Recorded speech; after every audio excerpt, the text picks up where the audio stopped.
Business meet పెడతాం, ఎంఓయూలు చేసుకుంటాం. ఏ ప్రభుత్వం చేయాల్సిందే. అడ్డగోలు జమాబంది దానికి లెక్కలేని కథ అంటే ఏందన్నట్టు ఒక హైప్ క్రియేట్ చేసుడు. దీనికి ఆచుడు, దీనికి గురువు చంద్రబాబు నాయుడు.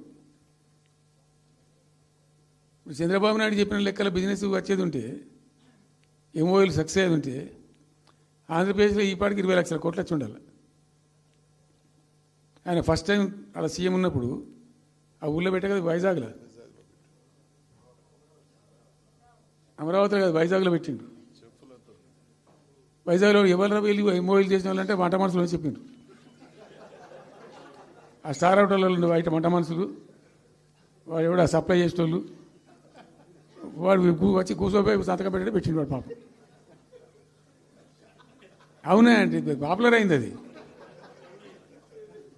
ఇప్పుడు మరి ఎక్కడ ఆ పెట్టుబడులన్నీ ఎక్కడ చెప్పండి. ఆఖరికి 10,000 కోట్లు అన్న రావాలి.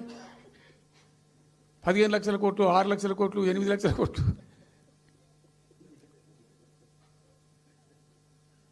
అయితే అప్పుడు తమాషా జరిగింది. ఈ భోపాల